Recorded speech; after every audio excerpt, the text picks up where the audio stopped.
오늘부터는 수요일을 우리가 기독교의 핵심 진리라고 하는 주제로 총 8번 말씀을 좀 나눠보고 싶은 겁니다. 그래서 오늘부터는 조금 이제 설교보다 강의 스타일로 여러분들과 함께 나누고 싶어요.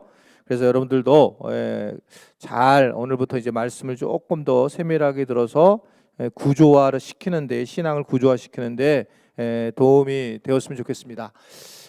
개인적으로 하게 된 동기는 제가 이게 또 하지 못하는 이유는 그것도 같이 있는데, 저는 교리라든지 이런 걸 잘못 가르쳐서 이단으로 빠지는 걸 너무 많이 경험했고, 이게 가장 커다란 문제고, 또 제가 강의를 하는 모든 부분에서 얼마든지 저를 이단으로 생각할 수도 있는 상황이에요.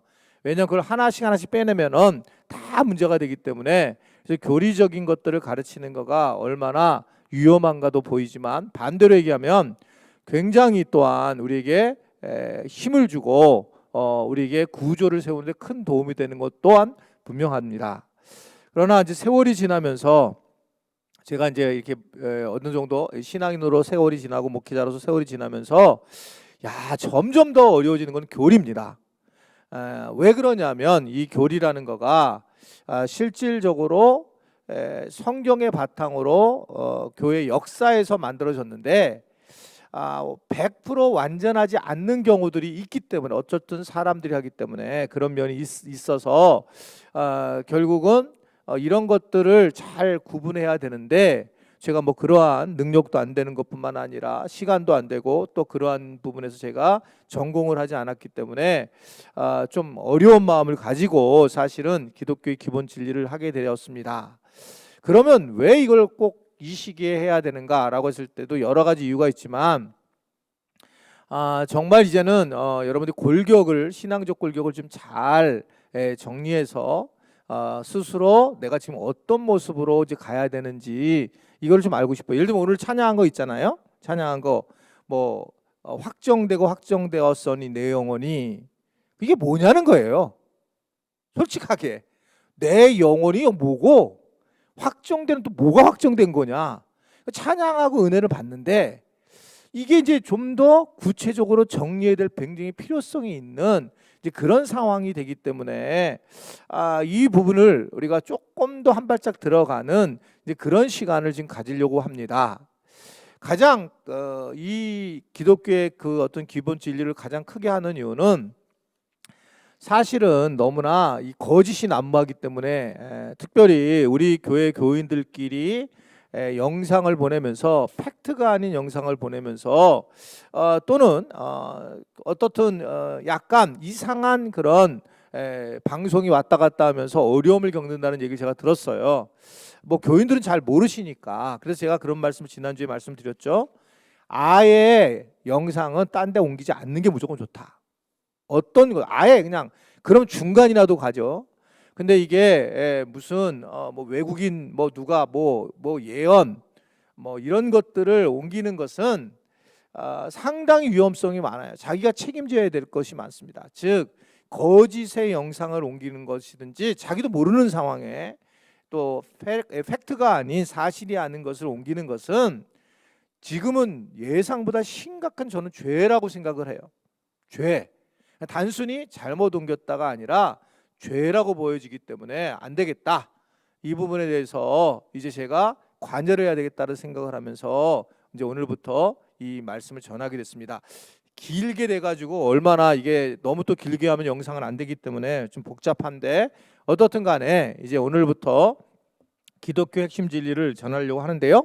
자, 오늘은 이제 첫 번째 창조주 하나님, 창세기 1장 1절부터 5절의 말씀을, 우리 하나님 말씀 너무 잘하는 말씀인데 읽도록 하겠습니다. 창세기 1장 1절 다 같이 시작. 태초에 하나님이 천지를 창조하시니라. 땅이 혼돈하고 공허하며 흑암이 깊음 위에 있고 하나님의 영은 수면 위에 운행하시느니라. 하나님이 이르시되 빛이 있으라 하시니 빛이 있었고, 태초에 하나님이 천지를 창조하시니라. 빛이 하나님의 보시기에 좋았더라. 하나님이 빛과 어둠을 나누사 하나님이 빛을 낮이라 부르시고 어둠을 밤이라 부르시니라. 저녁이 되고 아침이 되니 이는 첫째 날이라. 아멘. 오늘부터 강의하는 부분은 제가 여러분들한테 하나 양해를 구하는 것은, 저는 하나님도 총체적으로 바라봐야 되는데 하나님도 제가 분리돼서 얘기를 할 수밖에 없어요, 설명을 하기 위해서. 근데 제가 가지고 있는 것은 분리가 되지 않습니다. 이게 오늘 삼위일체 얘기를 더 할 수도 있을 텐데 예를 들면 그런 거예요. 그러니까 사실은 이렇게 딱딱 잘라서 분리가 다 안 됩니다. 우리 사람도 마찬가지. 지금 내가 어떤 마음을 겪고 있는데 이게 영적인 거냐, 마음적인 거냐, 육적인 거냐, 제가 볼 때는 다예요. 다. 그러니까 인격적인 것으로 이야기를 하는데, 제가 강의를 하는 부분들은 어떻든 이걸 부분적으로 나눌 수밖에 없다. 그래서 이런 부분에 제가 그래서 얘기했잖아요. 딴 분들이 우리 지금 요 강의는 우리 교인이 아닌 분들이 듣게 되면 좀 어려울 수도 있어요. 그분들이 이거 막 이렇게 생각할 수도 있습니다. 조금 신학을 공부하신 분들은. 그래서 일단은 설명하기 위해서 이 분리를 해서 말씀을 나눌 수 있다, 이렇게 이제 생각을 하고 제가 미리 밑밥을 깔고 이렇게 이제 말씀을 좀 나누고 싶습니다. 그렇지 않으면 제가 마음껏 얘기하기가 참 어렵습니다. 즉 개인적으로 이 총체적이라고 보기 때문에, 입체적으로 바라보기 때문에 그렇다는 거죠. 자, 오늘 우리가 이제 창조주 하나님이신데, 창조주 하나님을 이제 만나기 전에 정말 신은 있는가, 이제 이 부분에 신론에 입각한 신이 도대체 있는가라고 하는 겁니다. 자, 내가 신이 있다고 해서 신은 있는지, 또는 내가 신이 없다고 해서 없는 건가? 사실 그렇지 않은 거죠. 그래서 사람들 중에서는 신의 존재를 갖다가 믿는 사람도 있고 안 믿는 사람도 있는데, 실질적으로는 신의 존재를 믿는 사람을 유신론자, 또는 신을 믿지 않는 자를 무신론자, 이렇게 이야기하고 있고, 있는지 없는지 잘 헷갈린다를 불가지론자, 이렇게 이제 구분을 해요. 신에 대해서 일반적으로 얘기를 할 때에. 그러니까 결국 신이 있다고 하더라도 어떤 얘기냐면, 시 공간을 초월하는 신을 도대체 인간의 제한된 이성으로는 알 수가 없다. 저도 여기에 공감하는 거예요. 그러니까 알 수가 없다라는 겁니다. 결국은 그래서 이 출발점이 유신론, 무신론, 불가지론인데, 그런데 이 누구나 이 세 가지 부류에 속한다는 겁니다. 내가 불가지론인 자가 아니고 저도 하나님을 알기 정말 어렵다라고 얘기를 하는 거예요. 제 마음에 제가 생각하도 어떻든 간에 신의 존재를 이렇게 믿는 사람이 여러 존재인데, 그 중에 이제 신을 갖다가 하나의 신을 믿는 것을 유일신이다, 이렇게 얘기하는 거 다 아실 거예요. 그러니까 유일신은 아주 독특한 데만, 유일신은 사실은 많지가 않아요. 그러니까 실제로 유대인들이 유일신관을 가지고 있었어요. 그러면 다른 그 고대 근동 국가는 다실론을 갖고 있습니다. 다실론을, 지금도 마찬가지죠. 인도 같은 데도 다실론을 갖고 있기 때문에 뭐 지금 일본도 다실론이죠. 그러니까 왜 한 명밖에 필요가 있을 필요가 있느냐는 거예요. 그래서 왜 하나님은 이스라엘 백성들을 택했느냐, 이유 중에 하나가 오직 여호와는 유일하신 분이시니 라는 그 툴이 딱 맞는 거예요. 그래서 이 이스라엘의 이 유대인들에게 이 유일신이라는 신관이 진짜 하나님이 한 분밖에 없으시니 이게 맞으니까 하나님이 그들을 선택하신 사건을 우리는 얼마든지 간접적으로 볼 수 있어요. 자, 유일신이 있고, 다실론은 신을 여럿으로 보는 것입니다. 그래서 뭐 당연히 뭐 하나님도 계시지만 하나님 밑에 있는 신들도 있고, 그래서 하나님을 믿지만 우리가 예수 믿는 사람들 중에 다실론자가 상당히 많이 있습니다. 상당히. 그러니까 사실 하나님은 믿긴 믿지만 그 안에 여러 신들을 또한 생각하고 살아가는 사람들, 뭐 외국의 경우는 제가 아까 말씀드린 인도 같은 경우나 이런 경우에는 다 인정하는 신론을 가지고 있어요. 다실론. 그다음에 이제 범실론이라고 하는 것은 세상의 모든 만물이 다 신이다라고 보는 것입니다. 자, 이것도 잘 이해를 해야 되는데 자, 세상의 모든 만물이 신이다라고 하는데 유일신이나 다신론이나 범신론이나 우리가 기독교에서 신이라고 얘기할 때도 사실은 이게 같이 결합되어 있어요. 무슨 소리냐면 우리는 유일신이지만 그러나 하나님을 느낄 때는 다양한 방식으로 하나님을 느끼기 때문에 때로는 범신론적으로 우리가 또 하나님을 느끼게 되고 또는 다신론적으로도 하나님을 느낄 수 있어요. 이게 무슨 소리냐? 그래서 제가 조심한다고 그랬잖아요.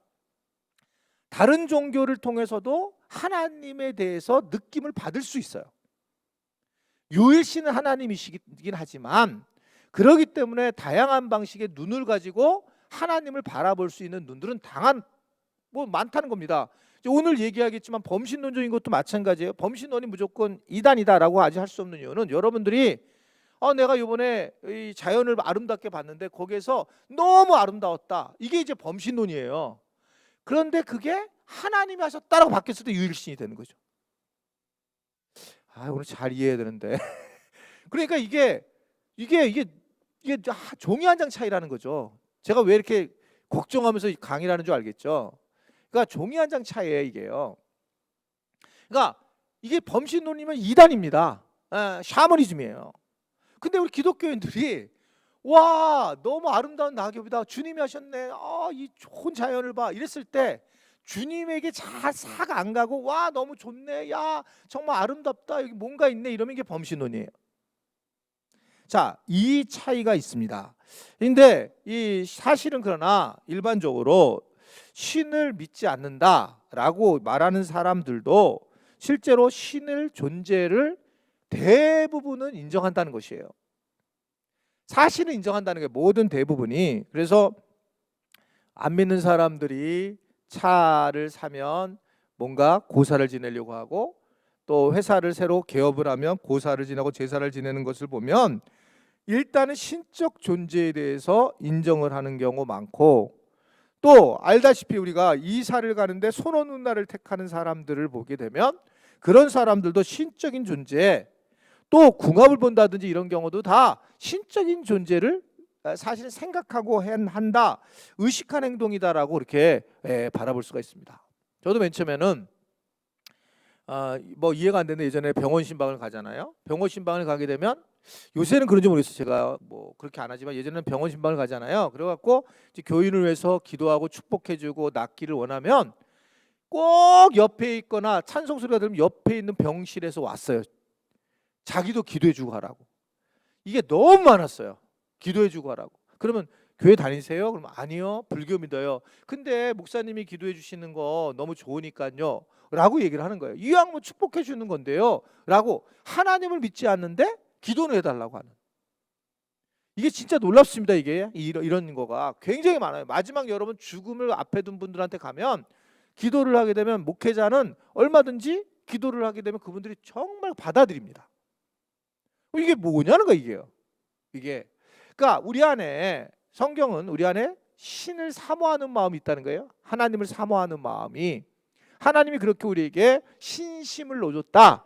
이제 이렇게 이야기를 하고 있는데 어떻든 지금 이러한 신을 우리가 만나는 과정에 있고 결국 과연 신은 있다면 어떤 신이 진짜 신일까라는 겁니다. 그러나 이 신이라고 하는 우리가 존재를 알려고 한다는 자체가 근본적으로 허무합니다. 헛된 거다 이렇게 볼 수 있습니다. 왜냐하면 인간의 제한된 경험이 이 이성과 또는 이러한 감정이 어떻게 하나님을 알 수 있을까? 이건 여러분 쉽게 이해할 수 있어요. 제가 자주 쓰는 용어인데 차원이 다르잖아요. 개미가 있는데 개미가 나를 이해할 수 있어요? 개미가 나도 못 쳐다보는데? 완전히 다른 거잖아요. 차원이요. 개미가 나를 어떻게 이해하겠어요? 개미가 여기 왔다 갔다 하게 되면 차원이 다른데 하나님은 온 우주의 알파와 오메가 되신 분인데 우리가 어떻게 하나님을 이해하겠어요? 그러니까 이해할 수가 없는 게 맞는 얘기예요. 하나님을 본 사람이 없고 볼 수도 없다는 게 맞다는 겁니다. 그러니까 잘 이해를 하셔야 되니까 본질적으로 그렇구나. 그래서 많은 사람들은 특히 이제 신에 대해서 뭐라고 이해하냐면 사람들의 인간들의 바람과 소원을 통해서 신이 만들어졌다라고 하는 이 불신자들의 책이 날개돋이 팔린 이유가 거기 있어요. 굉장히 공감이 되는 얘기예요. 그러니까 사람들이 원하는, 내가 우리 죽음을 앞에 두는데 죽은 게 두려우니까 신을 만들어서 죽음에 대해서 해결해야 되겠다, 이런 이야기를 하고 이러한 생각을 해서 신이 만들어졌다라고 그렇게 이야기를 하고 있습니다. 자, 그러면 성경은 우리가 알고 있는 신은 과연 우리는 결코 알 수 없는 것일까? 아주 간단해요. 신을 알 수 있을 방법은 우리는 알 수 없어요. 근데 그 신이 스스로 우리에게 알려주셔야지 어느 정도 알 수 있습니다. 이게요. 그래서 우리가 인류 역사 가운데에 AD와 BC를 나누게 되는 계기가 예수님이 오신 사건인데, 왜 예수님이 오신 사건을 굉장히 중요하게 여기느냐? 그것은 결국 이 예수님이 인간에게 오신 놀라운 사건으로 이 신이, 하나님이 인간의 모습으로 와서 하나님이 누군지를 드러내는 사건으로 보여진 거예요. 그러니까 이런 것이 어느 종교에도 없는 겁니다. 스스로 해탈하고 스스로 깨우쳐서 신의 경지로 가는 상황들은 있었지만, 어느 불경이나 어느 경전이나 어느 곳에서도 신이 이 땅에 왔다. 그래서 기독교의 핵심은 성육신이, 신이 이 땅에 와서 신이 누군지를 알리는 겁니다. 그러니까 예수님이 누군지를 알려니까, 예수님이 하나님인 걸 알리려고 하니까 성경은 내내 만화 같은 이야기가 되는 거예요. 막 이상한 얘기가 써 있는 거예요. 막 병 낫고 병 고치고 막 물 위를 걸으시고 죽은 자를 살리시고, 이러한 많은 사건들이 왜 그러냐? 이분은 하나님이시기 때문에, 하나님이시니까 물 위를 시공간을 초월하시는 분이시니까 이걸 예수님 통해서 이게 말씀하는 거고, 예수님도 나는 하나님이다, 예수님은 나는 하나님과 하나다, 이렇게 얘기를 하고 있고, 성경 곳곳에서 이 성경의 기자들이 육신이 돼서 이 땅에 말씀이 임했다라고 하는 선언을 하죠. 그래서 우리는 뭐를 알 수 있냐? 진짜를 잘 모르지만 결국은 신이 이 땅에 온 것 때문에, 그런 게 때문에 우리는 조금 이해를 하는데, 실제로 그러면 예수님 당시에 이런 사건이 있었지만 그 전에 없었느냐? 그 전에도 있었어요. 여러분이 알다시피 창세기 1장부터 11장은 원 역사라고 해요. 이것은 하나님이 하신 사역에 대한 인류 역사의 앞부분, 1장부터 11장은 원 역사라고 해요. 12장부터는 사람과의 하나님 만남이 이루어지죠. 그게 누구냐? 12장 1절에 나오는 아브라함. 그래서 아브라함 사건은 매우 중요한 사건이에요. 왜냐하면 하나님이 아브라함을 만나게 되었고, 그래서 하나님은 역사 가운데 한 사람을 찾아와서 우리하고 매듭이 지는, 연관이 되는 그런 상황에 있었다라는 겁니다. 우상 숭배를 했던 아브라함에게 나타났고, 그리고 아브라함에게 우리가 잘 아는 창세기 12장에서 이제 네가 살던 방식을, 친척, 형제, 본토를 떠나서 내가 네게 지시할 가나안 땅으로 가라, 하나님의 나라를 선언을 하셔요, 하나님이요. 그리고 하나님의 나라를 세울 거라고 이야기를 하고 있고, 가나안 땅에서부터 그 하나님의 나라가 시작될 것이다 라고 하는 것을, 선택받은 이스라엘 백성들의 선택을 이야기를 하면서 그것이 진행되고 있는 걸 볼 수 있습니다. 그래서 이 하나님이 사실은 이 창세기를 통해서 하나님이 어떤 분인가를 가장 극명하게 보여준 부분이다.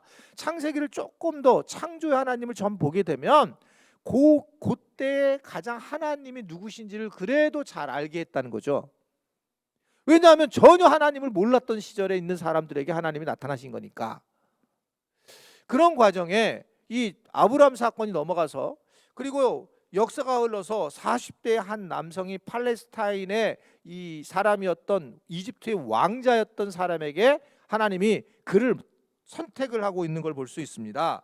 그러면서 여러분 잘 아는 이 사람이 모세인데, 호렙산에서 하나님을 만나는 그런 과정이 나와요. 성경의 어느 순간도 이렇게 구체적으로 하나님을 만나는 장면이 없게 됩니다. 이곳에서 신의 존재, 하나님의 현현을 보는데 어떻게 말씀을 하고 있느냐면, 훨훨 타오르는 떨기나무가 있었는데 거기서 불이 타는데 그 나무가 타지 않는 상황이 있었다, 신비로움이 있었다. 그 가운데에 어떤 존재가 있었고, 너무나 경이롭고 두려운 나머지 이 모세는 처음 본 하나님 앞에 가지를 못하는데, 그때 유명한 하나님께서 하나님을 만날 때 어떻게 만나야 되느냐, 네 신을 벗어라 라고 하는 이야기를 통해서 하나님을 만나는 장면을 처음으로 어떻게 만나야 될지를 우리에게 말씀을 하고 있는 걸 볼 수 있습니다. 자, 여기서 많은 얘기하면 제가 고단 못 나가니까, 어떻든 그래서 하나님은 결국 이 아브라함이 믿었던 하나님이 바로 모세에게 나야, 내가 네 조상 아브라함을 만났던 유일신 하나님이야 라고 하는 것을 얘기를 하면서, 하나님의 나라를 내가 가나안 땅에 세운다고 네 민족에게 약속을 했잖아. 그래서 이제 나도 너에게 이제 그 약속을 실현할 것이다 라고 하는 것을 얘기를 한단 말입니다. 그러면서 바로에게 보내죠. 여기서 이제 최고로 중요한 말이 나와요. 바로에게 보내요. 그랬더니 이제 이 모세가 바로에 가서 내가 하나님을 본 적도 없는데 뭐라고 얘기합니까? 내가 뭐라고 하나님 이야기를 하죠? 라고 얘기를 하죠. 하나님이 도대체 누가 보냈다고 하나님을 누구라고 얘기를 할까요? 처음으로 그래서 하나님은 그때 하나님 존재의 이름을 얘기하세요. 그게 뭐예요? 스스로 있는 자, I am that I am. 자, 이게 스스로 있는 자를 우리나라 언어로 보면 잘 해석이 된 것처럼 보이지만 사실 그렇지 않습니다. 즉 I am that I am은 나는 네가 거기에 무엇을 집어넣든지 그 존재야. 그 I am에 네가 뭐를 집어넣든지 그런 존재야. 그러니까 우리가 도대체 알 수 없는 존재라는 거예요. 스스로 있는 자라는 표현은 우리가 해석으로 보였지만, 그러나 실질적으로는 나는 존재하는 존재야. 근데 네가 그 존재하는 걸 어떻게 만나느냐에 따라서 그 존재가 나야. 자, 이거는 우리한테 매우 중요한 신앙생활을, 하나님을 이해하는데 엄청 큰 우리에게 도움을 주는 부분입니다. 즉 내가 지금 어떤 경우는 은사를 통해서 하나님을 만나는 경우 있고, 어떤 사람은 하나님을 뭐 봉사를 통해서 만날 수 있고, 어떤 사람은 기도로 만날 수 있고, 어떤 사람은 찬양으로, 어떤 사람은 뭐 묵상을 통해서, 또 어떤 사람은 그냥 관계를 통해서, 어떤 사람은 방송을 보다가 뭐 다양하게 하나님을 만나요. 근데 이게 맞는 거라는 거예요. 옳은 게 없어요. 옳은 게 없이 이게 다 맞는 거다. 하나님은 하나님의 뜻 계획이 모세를 받아들여서 모세를 그곳에 집어넣으면서 하나님이 하나님 노릇을 하고 있는 그런 모습을 우리에게 전해주고 있고, 그것이 바로 오늘 우리에게 가장 하나님의 모습을 잘 드러낸 부분이다 라고 볼 수가 있습니다. 즉 모세를 통해서 하나님은 내가 이 땅에 어떻게 존재하는지를 알려주고 있었다는 겁니다. 즉 나는 그냥 원래 있는 존재인데, 니네가 날 만나려면 네가 그 안에 들어오게 되면 그 존재 안에 들어와서 나를 경험하게 되는데, 이걸 알 수 없다는 거죠. 마치 제가 자주 쓰는 용어를 보면, 바다에 갔는데 우리가 바다를 뭘 보고 왔다는 거예요. 바다를 가서 우리가 뭘 보고 온 거죠? 바다를 보면 우리가 뭐 해변 비치를 봤는데 게 바다냐는 거예요. 바닷물이 여기 보이는 게 요건데 바다가 얼마나 큽니까? 바다가. 근데 우리는 바다 보고 왔다고 얘기하는 거예요. 예? 바다 뭘 본 거예요? 바다 파도나 뭐 파도도 한 조그만 부분을 봤잖아요. 그러니까 이게 볼 수 없는 그런 어떤 존재의 모습이다라고 볼 수가 있는데, 그러니까 추측만 난무한 거예요. 추측. 하나님은 어떤 분인가라는 추측만 난무한 거죠. 그래서 예를 들어서 이제 이런 생각을 한 거죠. 옛 사람들은, 대부분의 사람들이 이 우주를 빅뱅에 의로 생겨났다고 생각해요. 그래서 우주학자들이 이야기하는 이론에 의하면 이 우주가 생긴 게 약 100억 년에서 200억 년 이 정도 돼서, 이 우주학자들이 서로 토론이 벌어져 가지고 서로 결정한 게 137억 년으로 합의를 봤답니다. 우주학자들이 137억 년으로, 그것도 그냥 합의예요. 어떤 뭐 과학적 결론이 아니라. 그러니까 이들이 이 형성 과정에서 이제 우주를 그럼 어떻게 만들어졌느냐, 여러 가지 물질이 결합이 돼서 만들어지는 건데, 이게 가능하냐라는 겁니다. 가능하냐? 여러 가지 물질이 순간적으로 결합해서, 우리가 이제 요새 되게 이렇게 살을 빼는데 중요한 콜라겐이라는 게 있잖아요. 콜라겐이라는 이 단백질을 만들려면 몇 개의 아미노산이 겹쳐야 되냐면 1056개의 아미노산이 정확하게 유전자별로 이렇게 겹쳐야지만 그게 만들어진다는 겁니다. 이게 인간의 노력을 할 수 없는 거라는 거죠. 콜라겐 하나만으로도. 그러니까 이 우주가 만약에 그렇게 해서 빅뱅 이론으로 만들어졌다. 재밌게 뭐라고 표현했냐면 이 프레드 호일이라고 하는 사람이 이렇게 비유했어요. 그게 어떻게 만약에 그런 식으로 만들어졌다면 회오리바람이 폐차장을 갖다가 휩쓸었는데, 그런데 그 휩쓴 모든 부속들이 만져져 가지고 완전히 돼서 완성된 제트 비행기 조립기와 같다. 그러니까 막 바람이 불었는데 막 이게 날아가가지고 서로 착착착 나사 껴져가지고, 그래서 제트 비행기가 된 거와 같다. 그게 가능하냐는 거예요. 가능할 수가 없다는 거죠. 가능할 수 없다. 그러면 하나님께서는 이 우주에 대해서 어떻게 말씀하고 있을까? 모세에게 사실은 이 우주가 어떻게 만들어졌는지 이걸 설명하고 있는 게 오늘 본문의 말씀이에요. 자, 태초에 하나님이 천지를 창조하셨다라는 겁니다. 이게 우연히 만들어진 게 아니다라는 것이 하나님이 말씀하시는 분인데, 결국 하나님께서 이 천지를 디자인하셨다. 그러니까 그분의 섭리 가운데 만드셨다. 따라서 이 우주는 퍼펙트다, 완전하다라고 하는 것입니다.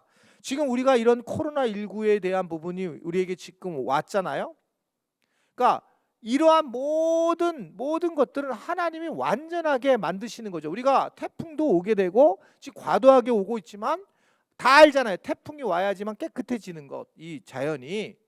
그러니까 이러한 모든 것들이 하나님은 완전히 완벽하게 만들었다.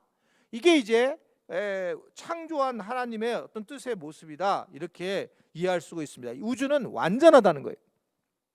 그러니까 우주에 존재하는 수많은 기적들, 이것은 하나님께서 행하신 일이고, 결국 하나님이 창조하신 것이고, 모든 창조물도 하나님이 창조하셨다. 땅과 바다에 있는 모든 동식물들도 하나님이 창조하신 것이다라고 얘기를 하고 있습니다. 자, 뭘 얘기하고 싶냐면 하나님 신존재 증명이라고 그래요. 이거를요, 신론에서 하나님은, 성경은 하나님의 존재를 증명하지 않습니다.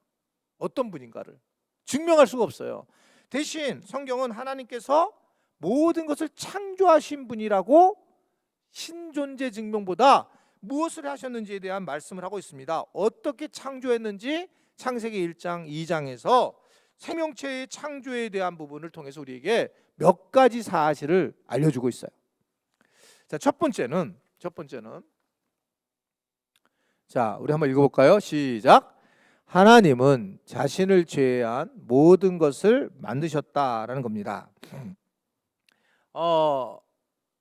우리는 알죠. 무엇인가 만들려면 그것을 만들고 있는 재료가 필요하다라는 겁니다. 그런데 하나님은 사실은 모든 걸 다 만드셨지만 사실은 하나님에 대해서는 원래 계셨다, 이렇게 얘기를 하고 있어요. 원래 계셨다. 여기 이제 목사님들은 다 아시길 텐데, 라틴어에서 이제 보면 태초에라고 했을 때에 무로부터의 창조를 하셨다라는 것을 얘기를 해요. 무로부터의 창조. 아무것도 없는 것으로부터 이 창조를 했다, 그렇게 얘기를 하고 있고요. 그래서 그 아무로부터 창조를 했는데 성경은 그 하나님이 I am that I am, 스스로 존재하시는 분이시다라고 말씀을 하고 있고, 결국 이것을 보게 될 때에 우리는 오늘 이 그 천지 창조를 통해서 하나님은 하나님을 빼고 나머지는 다 피조물이다라는 것을 인지를 하게 되는 거죠. 자, 두 번째는, 자, 이게 하나님은 삼위일체시다라는 것을 우리에게 중요한 테마로 주고 있어요.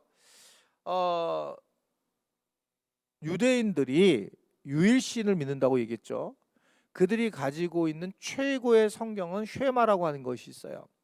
그것이 이제 신명기 6장 4절의 말씀부터 6절의 말씀이지만 우리 4절만 보겠는데, 이들이 그냥 늘상 하는 말이죠. 쉐마, 이스라엘아 들으라, 우리 하나님 여호와는 오직 유일한 여호와시니라고 유일하다고 얘기를 해요.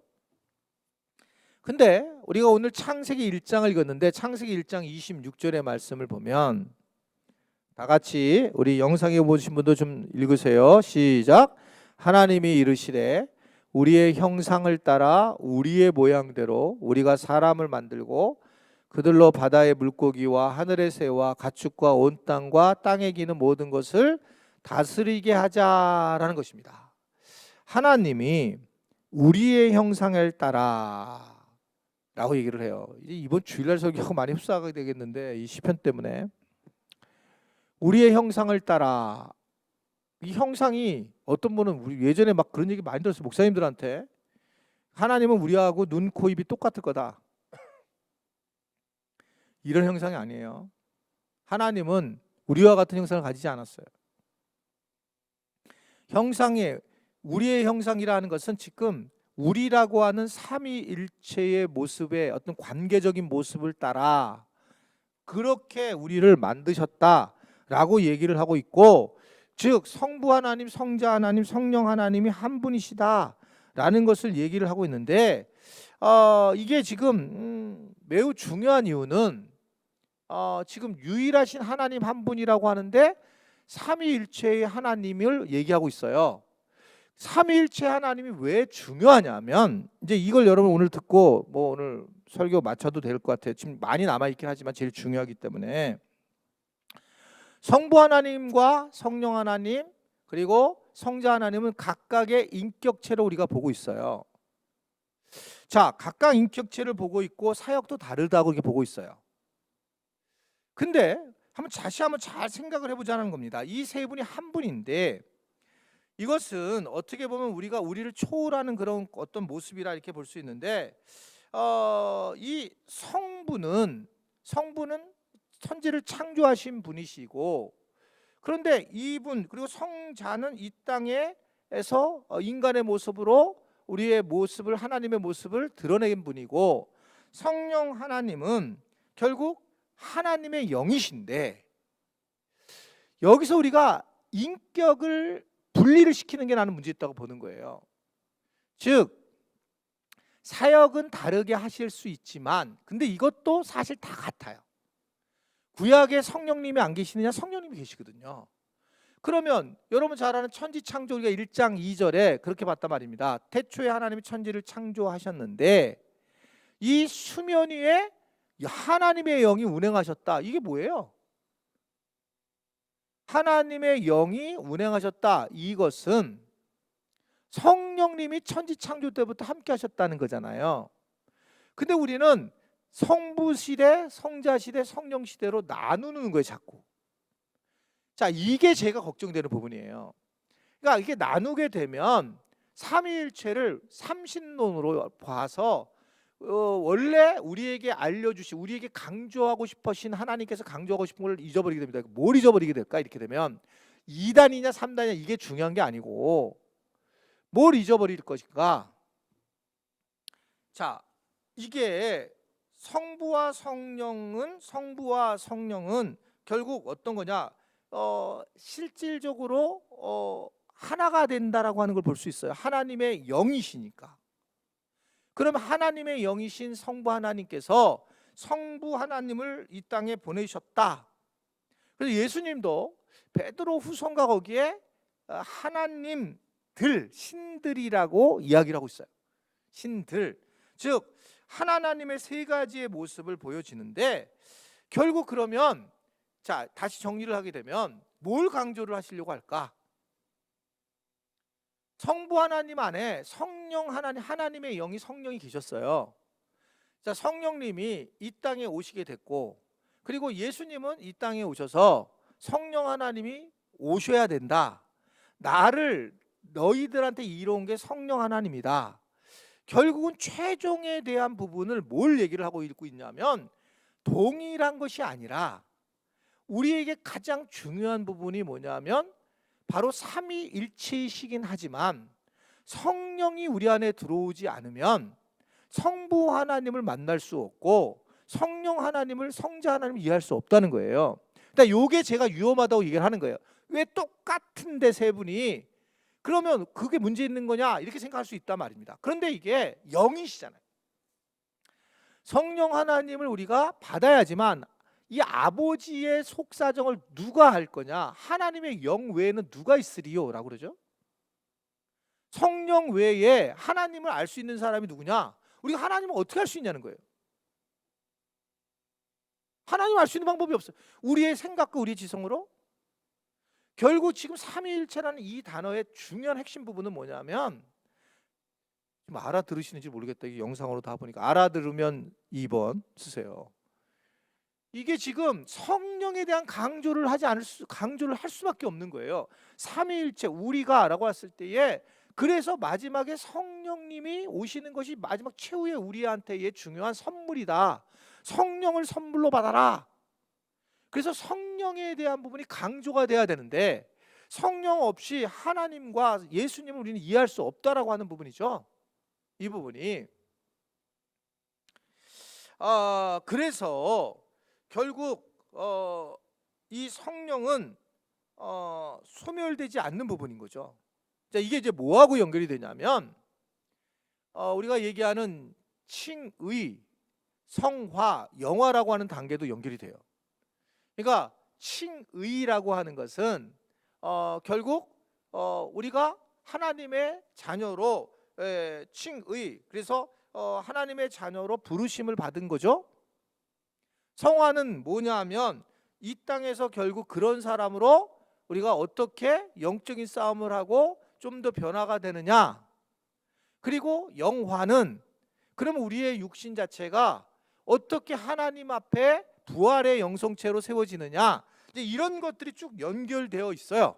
근데 이걸 분리하게 되면 문제가 자꾸 되는 건데, 자, 설명하기 위해서 분리를 한다 제가 말씀을 드렸어요. 결국은 우리가 하나님의 은혜로 의인이라 칭함을 받는 것입니다. 그리고 우리 이제 구원을 받게 되는데, 자, 이 구원이 그래서 우리가 구원을 받았다 그랬으면 누구든지 예수를 그리스도로 주로 입으로 시인했을 때 구원을 받는 거죠. 그건 칭의 단계로 들어간 거예요. 근데 히브리서나 예수님이 하신 말씀에 누구든지 다 주여 주여 하는 자마다 천국에 들어갈 수 없다라고 얘기를 하는 거예요. 그러니까 이 칭의와 성화가 분리가 안 되고 같이 가게 되는, 이게 지금 설교하기 위해서, 설명하기 위해서 제가 분리를 하고 있는데, 같이 엉켜서 나온다는 거예요. 같이 엉켜서. 그러니까 그리스도를 우리가 칭의가 된 사람들은, 의인이 된 사람들은, 믿음으로 우리가 의로운 사람이 되고 구원받은 사람들은 성화라고 하는 단계, 즉 삶의 변화가 일어나는 단계로 가야 된다. 그러니까 이게 쉽지가 않아요. 그래서 바울이 로마서를 쭉 보게 되면 로마서 6장까지 굉장히 그 칭의에 대한, 하나님이 그 의의를, 하나님의 의가 임한 것으로 인한 구원받음에 강조를 하다가 7장에 이제 성화 단계로 넘어가다가, 성화 단계로 넘어가다가 갑자기 바울이 뭐라고 얘기하냐면, 야, 내 안에 또 다른 법이 하나 있네. 진짜 힘드네. 내가 예수를 믿고 구원받았으므로 끝, 이게 아니라 내 안에 성화라고 하는 단계로 들어가면서 내 안에 육신의 법과 성령의 법이 마구 싸운다. 난 진짜 공고한 사람이로다. 누가 나 이 사망의 몸에서 이끌어내라라고 하는 성화의 단계의 싸움이 있는 거야. 우리가 지금 예를 들면 생활 선교사는 성화의 단계의 싸움이에요. 그러니까 이게 칭의로만 한국 교회가 끝냈다고요. 구원받았음, 입술로 시인했음, 끝. 그리고 삶의 변화가 없는 거예요. 열매가 없는 거예요. 근데 구원받았다라고 생각한 거예요. 그렇기 때문에 지금 문제가 되는 거예요. 그래서 너는 예수 믿어? 나 믿는다. 그런데 삶의 성화는 일어나지 않습니다. 그러니 영화로운 단계에 가는 것도 사실 고민해야 될 부분이다. 이해가 되는지 모르겠는데 이거는 계속 제가 얘기를 할 거예요. 이 부분이 정리되면 상당히 많은 부분이 정리가 돼요. 이상한 소리 안 하고 이상한 예언 들을 필요도 없어요. 그러니까 성화라고 하는 이 단계가 칭의와 같이 동시에 일어나게 돼 있어요. 근데 결론을 얘기하면 사도 바울이 로마서라고 하는 굉장히 주옥 같은 성경에서 뭐라고 얘기하냐면, 나는 공고한 사람인데 누가 사막의 몸에서 이끌어내랴, 이렇게 하면서 그 선언하는 말이 8장으로 넘어가죠. 그러면서 뭐라 하냐면, 생명의 성령의 법이 죄와 사망의 법에서 나를 해방시켰다. 즉 성령의 법이 자기를 완벽하게 해결을 하더라. 이런 고백을 하고 있다는 거죠. 그러니까 성령이라는 것이 얼마나 중요한 우리의 삶의 핵심적인 부분인가를 알려주고 있다는 거죠.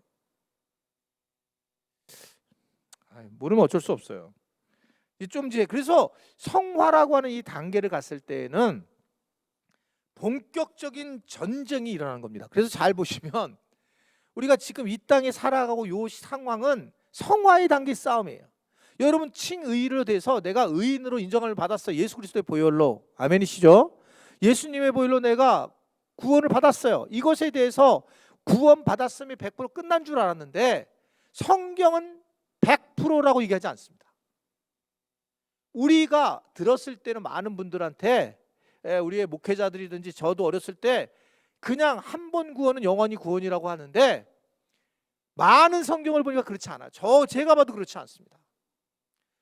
구원을 등한시 여기지 말라는 거예요. 히브리서를 보게 되면 구원이 떠내려갈까 염려해라 라고 하는데 그 떠내려갈까 뭐냐면 반지가 빠져서 원어적으로 반지가 빠져서 물에 떠내려갈까 봐 두려워하라 라고 얘기할 정도예요. 우리는 이게 구원이 그냥 끝났다 라고 생각하지만 성화되지 않은 구원, 예수님이 무화과 나무를 보면서 왜 저주를 했는가? 열매를 맺지 않는 모습 때문에. 그러면서 말라 죽습니다. 이게 우리가 두려워해야 될 부분이에요. 우리가 왜 삶을 잘 살아가야 되는가?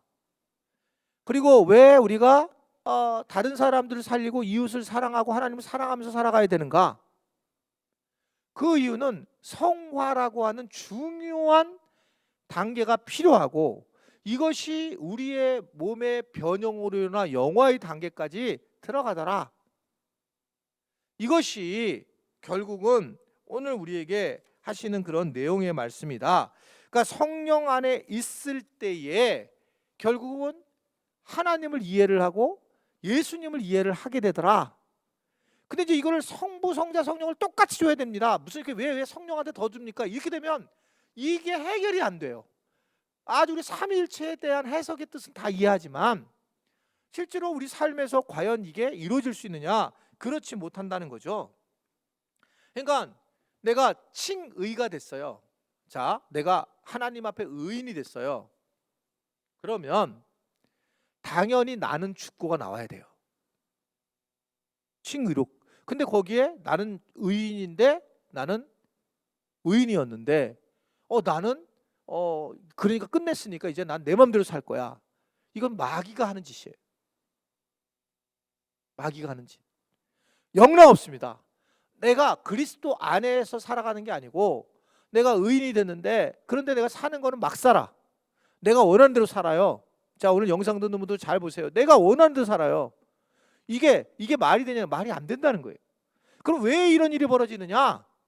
결국은 우리가 성부 하나님, 성자 하나님을 믿지만 성령의 눈으로 성령의 믿음을 가지고 성령을 받고 우리가 좀 더 성령 충만한 상태에서 하나님을 우리가 만나야 되는데 그랬을 때 우리가 확실하게 하나님을 이해하고 감동을 받고 우리가 은혜를 전하게 되는데 그렇지 못하다라고 하는 것을 얘기하고 있습니다. 결국 성화가 돼야지만 칭의도 이루어지고 그리고 나중에 보면 점점 우리가 성화, 영화로운 단계로도 갈 수 있다라고 하는 것을 말씀하는데 그런데 이게 만만치 않아요. 육체의 유혹이. 그러니까 바울이 내가 이 육체의 유혹 때문에 못 견디겠다는 거예요. 육체의 소욕 때문에.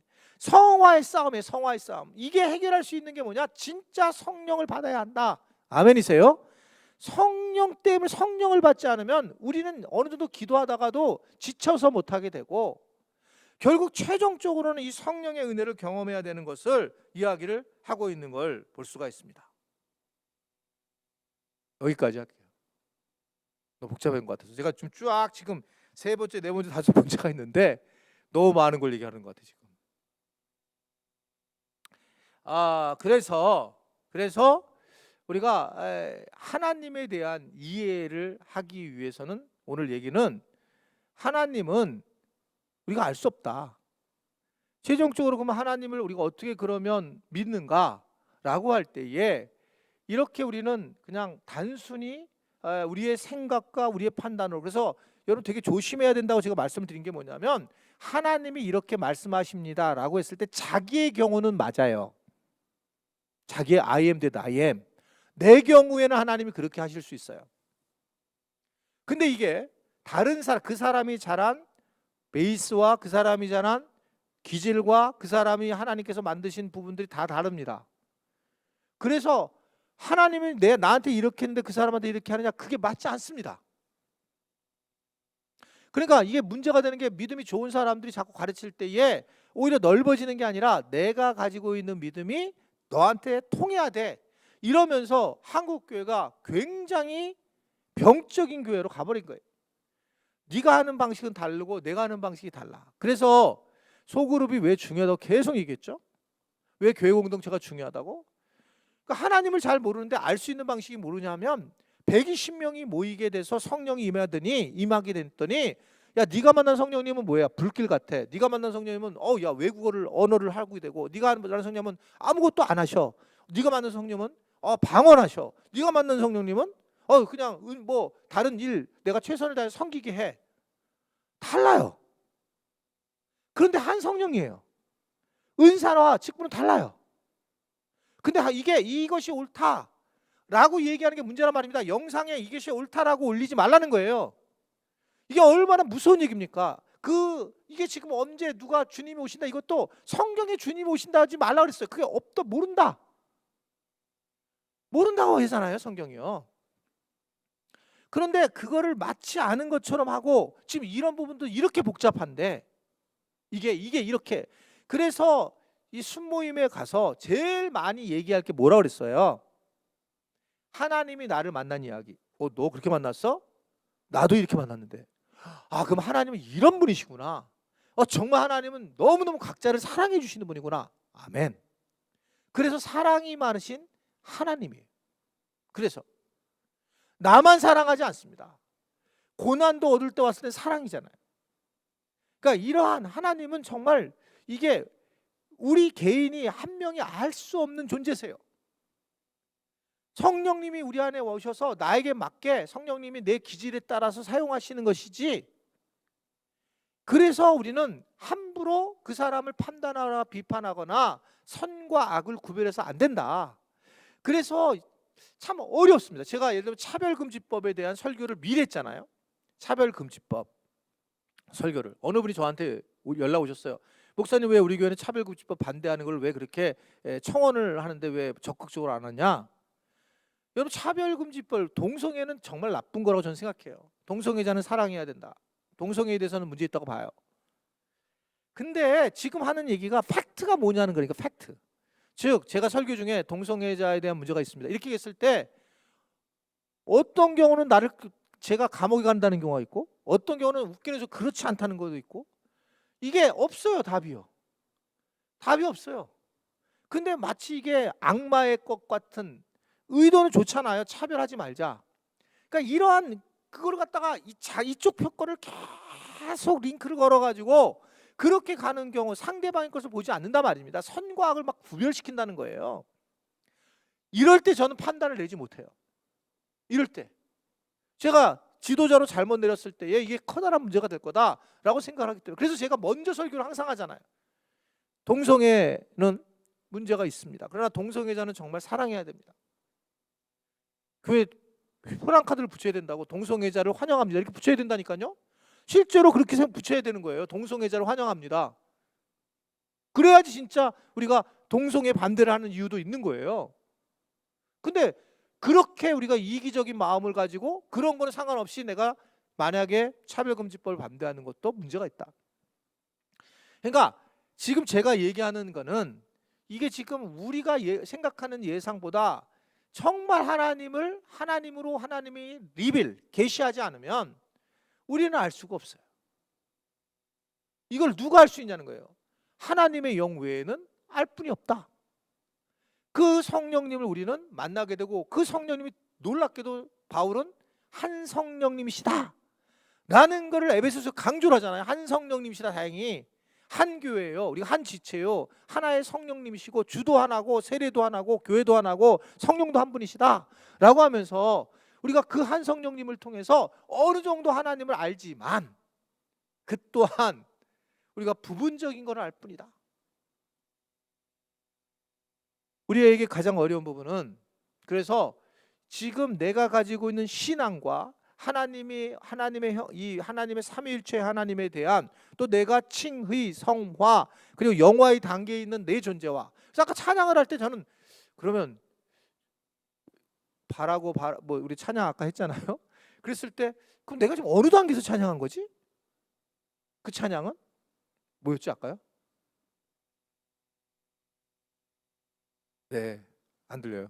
그래가지고 예를 들면 내 영혼이 뭐 주를 바라본다. 그러면 내 영혼이 뭐냐는 거예요 지금요. 이 내 영혼이 성령을 받아 충만한 영혼이냐, 그리고 그 내 영혼이 지금 내가 칭의의 단계에 있는 영혼이냐, 이런 부분들이 다 다르다는 거죠. 다. 그래서 다 성령을 받았느냐, 다 그러냐 그렇지 않아요. 성경은 그렇게 얘기하지 않아요. 다 교사겠느냐, 다 선지자겠느냐 그렇지 않다는 거예요. 그러니까 성경이 우리에게 계속 알려주는 거는 상당히 넓은 걸 가르쳐 주는 거예요. 그래서 이 사람이 넓게 열방을 생각하고 우리 교회만 생각하지 않고 전체 교회를 생각하고 그런 존재냐 아니냐, 저는 그렇게 판단이 돼요. 개인주의에 빠지지 않는 것, 자기 혼자, 자기 가족, 자기 교회 이게 빠지는 게 아니라 넓게 보는 게 성령님이 가지고 있는 중요한 속성이에요. 왜 그러냐면 자기한테 빠진 거는 그렇게 되면 자기 쪽은 이기주의로 흐르거든요. 이타주의로 가야 되는 건데. 자, 이 반밖에 이게 지금 오늘 이게 6페이지까지인데 4페이지까지 보내기 큰일 났네. 네, 다음 주에 다시 4페이지를 할게요. 그 다음 번을. 오늘 말씀을 잘 기억하시고 여러분들이 8주까지 좀 듣고 난 다음에 최종적으로 질문을 그때 영상으로라도 해주시고 또 메일로 해주시면 제가 할 수 있는 데까지, 자신은 별로 없습니다. 저도요. 왜냐면 이게 제가 딱딱딱 잘라 얘기하면 저는 좀 위험해질 수가 있거든요. 제가 얘기를 할 수 있는 경우에 제가 위험한 게 아니라 어느 누구나 얘기도 위험해져요. 우리 목사님이 이렇게 얘기했다 이게. 그래서 조심스러운 부분이 있습니다. 그러나 여러분들이 이번에 어떤 이러한 그 기독교 기본 진리를 통해서 좀 믿음의 성장과 그리고 또 영적인 세계를 좀 보는 눈에 조금이라도 도움이 됐으면 좋겠고, 여러분들이 8주일 동안 잘 말씀을 좀 들어서 그래서 여러분들이 또 좀 명료해지는, 조금이라도 바울이 삼층천을 본 것처럼 조금 이해가 되는 그런 신앙생활을 했으면 좋겠다. 그래서 오늘부터 그러한 기독교 기본 진리를 시작하게 된 것입니다. 아무쪼록 여러분들이 그런 기쁨과 또 좀 더 진보된 신앙생활을 할 수 있게 되기를 바랍니다. 기도하겠습니다. 하나님 아버지, 기독교의 참된 진리가 뭔지를 이제 공부를 첫 발짝 우리가 떼었는데 아마 또 첫 발짝부터 어려워하는 분도 계시고 또 이해를 못하는 분도 계실 텐데, 우리가 마지막까지 잘 배워서 주님, 우리 교인들이 이 어려운 시기에 내가 누군지, 나는 지금 어느 단계에 있는지, 내가 뭐가 부족한지, 또 하나님에 대해서 내가 정확하게 어디를 내가 어느 쪽을 바라봐야지만 하나님을 이해를 하는 데 도움이 되는지, 이러한 것들이 잘 정리되는 그런 시간이 될 수 있도록 도와주옵소서. 이제는 우리 주 예수 그리스도의 은혜와 하나님 아버지의 놀라우신 사랑하심과 성령의 교통 역사 인도하심이 오늘 영상으로 이 수요기도에 참여한 우리 귀하고 복된 지체들 머리 위에 이제부터 영원토록 함께 하시기를 간절히 축원하옵나이다. 아멘.